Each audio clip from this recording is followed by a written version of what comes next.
గా నేర్చుకోవాలా? అప్టాక్స్ తో మా ఉచిత లైవ్ వెబినార్లలో చేరండి. ఆల్గో ట్రేడింగ్ కేవలం ₹10 బ్రోకరేజీ అందుబాటులో ఉంది. ఇప్పుడే అకౌంట్ ఓపెన్ చేయండి.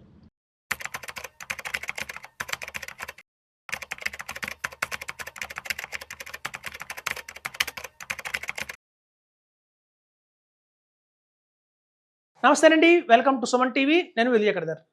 2 ఇయర్స్ బ్యాక్ నా దగ్గర ఒక క్లయింట్ రావడం జరిగిందండి. ఇది నిజంగా జరిగిన ఇన్సిడెంట్. అయితే ఆయన దగ్గర 3 crores అయితే ఇన్వెస్ట్మెంట్ ఉంది మన మ్యూచువల్ ఫండ్స్లో. సో నా దగ్గర ఎప్పుడైతే నా ఆఫీస్కి వచ్చారో ఆయన అడిగారు, సరే మ్యూచువల్ ఫండ్స్ ఎప్పటి నుంచి వచ్చేస్తున్నాను, లాంగ్ టర్మ్ బ్యాక్ నుంచి. దగ్గర నా కార్పస్ మ్యూచువల్ ఫండ్స్లోనే 3 CR దాకా అయిపోయింది. నేను మీ వీడియో విన్నాను, మీరు ఏదో పిఎంఎస్ అంటున్నారు, ఏఎఫ్ అంటున్నారు. సో ఇంతవరకు బయట నేను ఎప్పుడు వాటి గురించి వినలేదు, కొంచెం వివరంగా చెప్పండి అన్నారు. సో నేను పిఎంఎస్లో ఉన్న అడ్వాంటేజెస్ ఏంటి, అలాగే ఏఎఫ్లో ఉన్న అడ్వాంటేజెస్ ఏంటి, మన దగ్గర 3 CR ఉంటే కనుక ఆ 3 SRని ఒక్క మ్యూచువల్ ఫండ్స్లో ఉంచుకోకుండా ఇలా డైవర్సిఫికేషన్ చేయడం వల్ల కలిగే లాభాలు ఏంటి అని చాలా వివరంగా చెప్పానండి. అయితే 2 ఇయర్స్ బ్యాక్ మేము ఆ 3 crores కూడా ఇట్లా ప్లాన్ చేశాను. ఒక 1 crore వచ్చి ఆయన పేరుతో పెట్టానండి, హస్బెండ్ పేరుతోటి. సో ఒక ఏఎఫ్లో తీసుకున్నాం ఆయన పేరు మీద, అలాగే వాళ్ళ మిసెస్ పేరు మీద 1 crore పెట్టామండి పిఎంఎస్లో. అది కూడా పోర్ట్ఫోలియో మేనేజ్మెంట్ సర్వీసెస్ 2 PMSలు తీసుకున్నాం 50 lakhs కింద. ఎందుకంటే ట్యాక్సెస్ పడుతుంటాయి కాబట్టి వాళ్ళ హస్బెండ్కి అయితే శాలరీ ఉంటుంది, ట్యాక్సెస్ అనేది కొంచెం యాడ్ చేయాలి. మిస్సెస్ కంటే హౌస్ వైఫ్ అవ్వడ ట్యాక్సెస్ ఏమి ఉండవు, కట్టాల్సి వస్తుంది ట్యాక్స్ కానివ్వండి. వీటిలో క్లబ్ చేయక్కలేదు కాబట్టి ఇది బెటర్ ఆప్షన్. ఏంటంటే ఎప్పుడైనా వైఫ్ పేరుతో పిఎంఎస్ చేస్తే బెటర్ అండి. సో 25 lakhs వచ్చేసి మనం డాటర్ పేరుతో పెట్టాము. ఆయన కంగారు పడ్డారు, సార్ మా పాప అయితే ఇప్పుడు 20 years ఉంది, బెంగళూరులో చదువుకుంటుంది, software engineer, BTech final year చేస్తున్నారు. సో ఇప్పుడు మా పాప పేరుతో కనుక 25 lakhs పెడితే, నేను ఫర్ సపోజ్ మా పాప చెప్తుంది వాళ్ళ ఫ్రెండ్స్కి నా దగ్గర 25 lakhs ఉన్నాయి మ్యూచువల్ ఫండ్స్లో అని చెప్పి, వాళ్ళు వేరే వాళ్ళకి చెప్తారు. అలా తెలిసడం వల్ల కొంచెం ఏదైనా ప్రాబ్లం అవుతుంది కదా, రిస్క్లో ఉంటుంది కదా అని చెప్పారు. సో నేను చెప్పాను, సార్ మేము పాప పేరు మీద పెడదాం 25 lakhs, ఎలాగో మేజర్ అయిపోయింది, అలాగో 2 yearsలో మీరు మ్యారేజ్ చేద్దాం అనుకుంటున్నారు కాబట్టి ఆ 25 lakhs మీ పాప పేరు మీద ఉన్నట్టు మీకు, మీ వైఫ్కి, నాకు తప్ప ఎవరికి తెలియదు. మీ పాపకు తెలియకుండా కూడా మనం ఇన్వెస్ట్మెంట్ చేయొచ్చు, దానికి కొన్ని సొల్యూషన్స్ ఉన్నాయి, దానికి కొన్ని ఆప్షన్స్ ఉన్నాయని చెప్పాను. సో అలా ఆయన ఆలోచించి మొత్తానికి ధైర్యం చేసి వాళ్ళ పాప పేరు మీద కూడా ఒక 25 lakhs మ్యూచువల్ ఫండ్స్లో పెట్టడం జరిగింది. 2 years బ్యాక్ చూడండి, మనకి ఎస్ఐఎఫ్స్ అనేవి అందుబాటులో లేవు, ఓన్లీ ఆప్షన్ మ్యూచువల్ ఫండ్సే ఉన్నాయి. సో అలా మ్యూచువల్ ఫండ్స్ మనం పెట్టాము. అలాగే 50 lakhs వచ్చి కార్పొరేట్ బాండ్స్ పెట్టామండి. ఎందుకంటే కార్పొరేట్ బాండ్స్ ఆయన రెగ్యులర్ ఇన్కమ్ అడిగారు. సో రెగ్యులర్ ఇన్కమ్కి ఆల్రెడీ మార్కెట్లో చూస్తే మీకు బ్యాలెన్స్ అడ్వాంటేజ్ ఫండ్స్ ఉంటాయి, అలాగే మల్టిపుల్ అసెట్ ఫండ్స్ ఉంటాయి. అవన్నీ కూడా స్టాక్ మార్కెట్కి సంబంధించినవి ఉంటాయి. ఏమాత్రం స్టాక్ మార్కెట్లో కరెక్షన్ వచ్చినా కూడా మన బ్యాలెన్స్ అడ్వాంటేజ్ ఫండ్స్ కానివ్వండి, అలాగే చూస్తే మన అగ్రెసివ్ హైబ్రిడ్ ఫండ్స్ కానివ్వండి, ఇంపాక్ట్ అయితే డెఫినెట్గా ఉంటుంది. ఇక్కడ ఆల్రెడీ మనం 1 crore పెట్టాం ఈక్విటీలో, అలాగే ఇక్కడ ఇంకో 1 crore పెట్టాం ఈక్విటీలో. మొత్తం ఈక్విటీలో పెట్టకూడదు, కొంత అమౌంట్ అనేది డెట్ కంపల్సరీగా ఉండాలని చెప్పి మేము ఈ కార్పొరేట్ బాండ్స్ అనేవి రెగ్యులర్ ఇన్కమ్ వస్తుందండి. అందులో పెట్టిన 50 lakhs కూడా దగ్గర 40,000 rupees per month regular income వస్తుంది. అలా ప్లాన్ చేసి వాళ్ళ వైఫ్ పేరుతో ఇవ్వడం జరిగింది. అలాగే ఇంకో 25 lakhs వాళ్ళు ఏదో ఫిజికల్గా గోల్డ్ కొనుక్కుంటా ఉన్నారు ఆ టైంకి, ఎందుకంటే 2 yearsలో పాప మ్యారేజ్ చేయాలి కాబట్టి. సో అట్లా వాళ్ళు ఏంటంటే ఇలా ప్లాన్ చేశామండి. మొత్తం 3 crores మ్యూచువల్ ఫండ్స్ నుంచి తీసేసి ఇట్లా ప్లాన్ చేశాము. అయితే అన్ఫార్చునేట్ ఏం జరిగిందంటే, ఈయన ఒక కంట్రీకి వెళ్ళారు ఆఫీస్ పని మీద. సో ఆ కంట్రీలోకి వెళ్ళిన తర్వాత ఒక ప్రాజెక్ట్ వర్క్ మీద, ఆ ప్రాజెక్ట్ అంతా అయిపోయింది, వర్క్ అంతా అయిపోయింది. 2 daysలో ఇంటికి రిటర్న్ రావాలి ఆయన. సో వాళ్ళ వైఫ్ కాల్ చేశారు, నేను ఒక సండే బయలుదేరుతాను ఫ్లైట్కి, మార్నింగ్ ఫ్లైట్కి. ఆ రోజు ఫ్రైడే అయింది, నేను అక్కడ దగ్గరలో ఒక బీచ్ ఉంది, నేను బీచ్కి వెళ్తాను అని చెప్పి వెళ్ళారు. సో బీచ్కి వెళ్ళిన మనిషి ఒక 2 hours తర్వాత మళ్ళీ కాల్ చేస్తాను, మనిషి కాల్ చేయలే.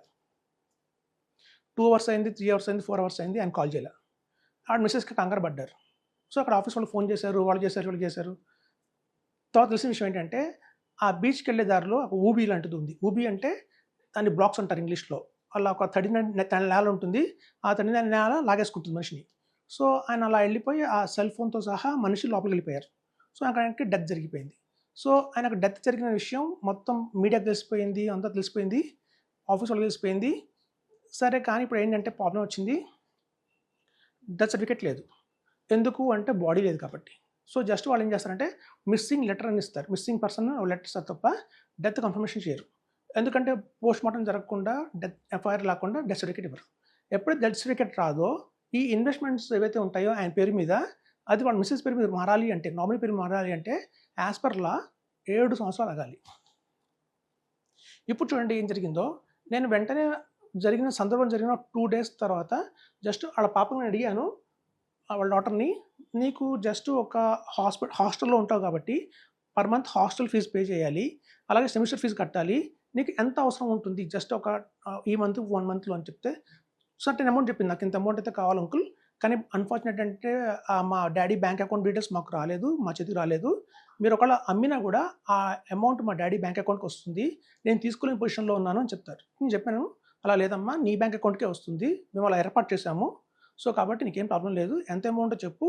మేము ఇక్కడ లింక్ చేసి పంపిస్తాము. నువ్వు ఓటీపీ ఎంటర్ చేస్తే చాలు నీ అకౌంట్‌లోకి అమౌంట్ వస్తాయి అని చెప్పాను. సో, అలా పాపకి కొంత అమౌంట్ మేము ఇవ్వడం జరిగింది. ఎందుకంటే ఆ పాప పేరు మీద ఉండడం వల్ల ఇది జరిగిన ప్లస్ పాయింట్. అలాగే వాళ్ళ మిసెస్ కూడా పీఎంఎస్‌లో ఉండడం వల్ల పీఎంఎస్‌లో చూడండి మనం పార్షియల్ విత్‌డ్రాల్ చేసుకోవచ్చు వెంటనే. మొత్తం తీయకపోయినా. సో, అప్పుడు సమ్ అరౌండ్ ఒక 5 లాక్స్ దాకా వాళ్ళ మిసెస్ కూడా వెంటనే తీయడం జరిగింది. మ్యూచువల్ ఫండ్ పీఎంఎస్‌లో నుంచి పార్షియల్ విత్‌డ్రాల్ చేసి వెంటనే, ఎందుకంటే కొన్ని రిచువల్స్ అయితే ఉంటాయి. మనిషి పోగానే కొంచెం డీటెయిల్స్ ఒక 10 డేస్ దాకా డీటెయిల్స్ చేయాల్సి ఉంటుంది. తర్వాత కొన్ని ఫార్మాలిటీస్ ఉంటాయి. సో, వాటి కోసంగా మేడంకి కూడా కొంత అమౌంట్ ఇది ఇవ్వడం జరిగింది. సో, లక్కీగా ఈ 50 లాక్స్ కార్పొరేట్ బాండ్స్ వాళ్ళ మిసెస్ పేరు మీద పెట్టాం కాబట్టి ఎవ్రీ మంత్ రెగ్యులర్ ఇన్‌కమ్ అయితే వస్తుంది.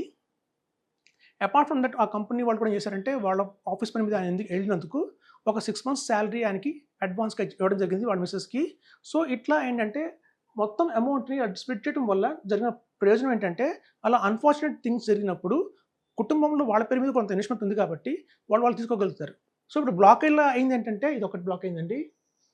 సో, అదే కనుక ఈయన మ్యూచువల్ ఫండ్స్‌లోనే ఉంచుకుంటే, మీరు ఇమాజిన్ చేయండి, ఈ 3 క్రోర్స్ కనుక మ్యూచువల్ ఫండ్స్‌లోనే ఉంటే, ఆ మ్యూచువల్ ఫండ్స్ ఆ కుటుంబానికి రావడానికి 7 సంవత్సరాలు పట్టేది. 7 సంవత్సరాల్లో పాప పెళ్లి చేయాలి. రెగ్యులర్‌గా ఇన్‌కమ్ కావాలి. అవేవి రావు. సో, 3 కోట్లు ఉన్న మ్యూచువల్ ఫండ్స్‌లో ఫ్యామిలీ విధినపడేది. సో, కాబట్టి ఏంటంటేనండి, పెద్ద అమౌంట్స్ ఉన్నప్పుడు ఒకళ్ళ పేరు మీద పెట్టకండి. ఒక మ్యూచువల్ ఫండ్స్‌లోనే పెట్టకండి. ఈ మ్యూచువల్ ఫండ్స్ వాళ్ళు ఒక బ్యాంక్ ద్వారా ఇన్వెస్ట్‌మెంట్ చేసిన హోప్‌లెస్ అయ్యేవాళ్ళు, ఒక డిస్ట్రిబ్యూటర్ ద్వారా చేసిన హోప్‌లెస్ అయ్యేవాళ్ళు. అన్‌ఫార్చునేట్‌గా వీళ్ళు కనుక గ్రో యాప్‌లోనో లేదా జీరో యాప్‌లోనో చేస్తే ఆ మొబైల్ కూడా వెళ్ళిపోయింది ఆయనతో పాటు. సో, నామినీకి తెలిసి కూడా తెలీదు ఒక అమౌంట్ ఉన్నది ఆయన పేరు మీద ఉంది అని చెప్పి. సో, ఇట్లాంటివన్నీ కూడా ఉంటాయండి. మనం ఒక ఇన్వెస్ట్‌మెంట్ చేసేటప్పుడు 360 డిగ్రీస్‌లో ఆలోచించాలి. ఒకవేళ ఇట్లాంటి కేసెస్‌లో అయితే, అంటే ఒకవేళ డెత్ జరిగి బాడీ కనుక దొరక్కపోతే చాలా ప్రాబ్లమ్స్ అయితే వస్తాయండి. ఇలాంటి సంఘటనలు చాలామంది జరిగినాయి అంతకుముందు కూడా. ఏదో షిప్‌లో వెళ్తారు. ఆ షిప్ ఏదో ఫైర్ యాక్సిడెంట్ అయిందనుకోండి, మన బాడీ దొరకదు.